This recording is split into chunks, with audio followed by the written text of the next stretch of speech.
Beijing जाने दीजिए। जून अहमद खान साहिबा, आपने शायद कभी सुना हो एक नाम थूसीडाइड ट्रैप का, जिसको American academic think tanks universities ने गुज़िश्ता 10 बरस में बड़ा सीरियसली लिया, जो ये कहता है कि जब एक एस्पायरिंग पावर होती है तो फिर उसका स्टेटस को पावर से झगड़ा हो जाता है। तो एस्पायरिंग पावर हमेशा से कहा गया कि चीन है, कि चीन और अमेरिका और उसके एलाइज के दरमियान में एक फटाई ना हो जाए। अब यहाँ जंग नहीं हुई, लेकिन यहाँ ऐसा है कि वायरस जो निकला है उसने अमेरिका और उसके इत्तेहादियों की इकोनॉमी को बहुत बुरी तरह से नुकसान पहुंचाया। उसका net effect life and death नहीं है, उसका नेट इफेक्ट यह है कि यूरोपियन यूनियन और अमेरिका की इकोनॉमीज को बड़ा धक्का लग गया है। आप क्या समझती हैं वहां से बीजिंग में, क्या वहां ये खतरा है कि आगे ताल्लुकात वेस्टर्न अलायंस के साथ ठीक नहीं होंगे, टेंशंस होंगी बहुत? अब देखिए, बीजिंग में इस चीज को ऑब्जर्व किया जा रहा है काफी देर से, स्पेशली यूएस की तरफ जो क्रिटिसिज्म आ रहा था बीजिंग की पॉलिसी का, जब कोविड ये मुल्क एक्सपीरियंस कर रहा था,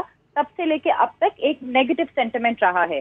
चाइना में ये खास तौर पे ऑब्जर्व करें कि इस वक्त यूरोप और यूएस के दरमियान भी कुछ मिसअंडरस्टैंडिंग डेवलप हो रही हैं डर्थ ऑफ रिसोर्सेज की वजह से, और इसके साथ साथ हम ये भी देखते हैं कि यूरोप के साथ चाइना के जो ताल्लुकात हैं काफी हद तक पॉजिटिव हैं इकोनॉमी के हिसाब से खास तौर पे, और अभी कोविड के दौरान भी चाइनीज कंपनीज एंटरप्राइजेस काफी हद तक रीच आउट कर रही हैं।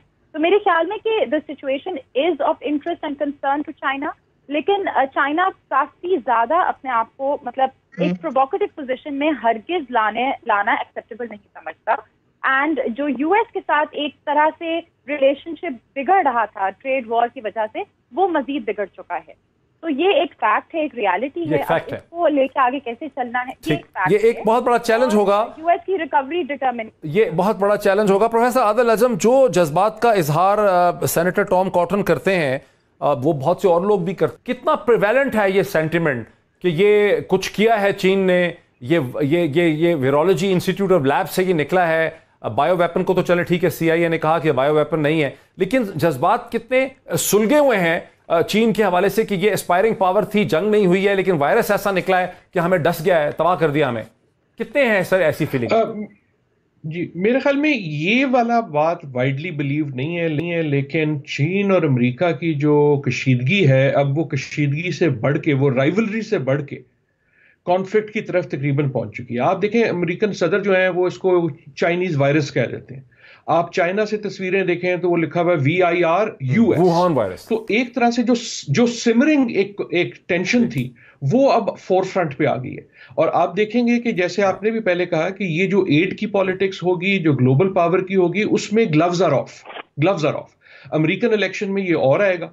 और इस वक्त जो है, अब ये जो एक सुपर पावर की जो एक जंग थी ना हाथियों की, क्या अमेरिकन इलेक्शन में चीन का जो स्टेटस है, देखें ना, ये जो अमेरिका में आगे इलेक्शन आ रहे हैं नवंबर में, और हेनरी किसिंगर ने जब वॉल स्ट्रीट जर्नल में अपना ऑपेड पीस लिखा ग्लोबल ऑर्डर के हवाले से कि आगे बड़ी मुश्किलात होंगी, तो मैंने देखा कि वहां जो तनकीद हुई है उनके पीस के ऊपर, उसमें आधे लोगों ने ये लिखा है कि ये हेनरी किसिंगर मुजरिम है, चूंकि ये चाइना को ग्लोबल सिस्टम में लेकर आया था, WTO में जाने की राह हमवार की थी, इसको लेकर आए, रूल में बाउंड नहीं किया।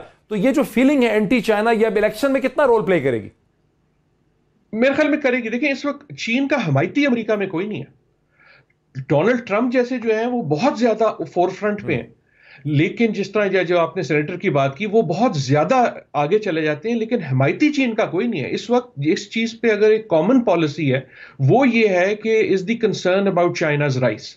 अब उसको मैनेज कैसे करना है? हॉक कहते हैं कि यार लड़ना शुरू कर दो, डव्स कहते हैं कि नहीं यार उनको ट्रेड से पाओ, लेकिन दोनों कहते हैं कि चीन is a real threat now, and post covid will have the opportunity to become a bigger threat. पड़ेगी। डॉक्टर फरूख सलीम, हमें उतना नहीं इंपैक्ट होगा जितना ग्लोबली कनेक्टेड इकोनॉमीज को होगा।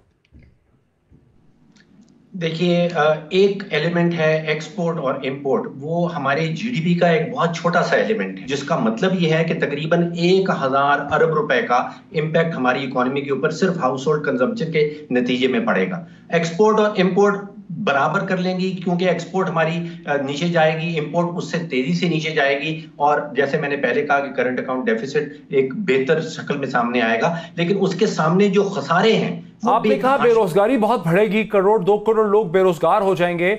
जो पैकेज दे रही है हुकूमत, उससे क्या बेरोजगारी का मदावा नहीं हो पाएगा? دیکھیے مجھے اس میں جو کمزوری نظر آ رہی ہے بے روزگاری کے حوالے سے وہ کچھ ایسی ہے کہ حکومت نے ایک تو ہمارے سینٹرل بینک نے اس میں وہ رول پلے نہیں کیا جو دنیا بھر میں سینٹرل بینکس رول پلے کر رہے ہیں.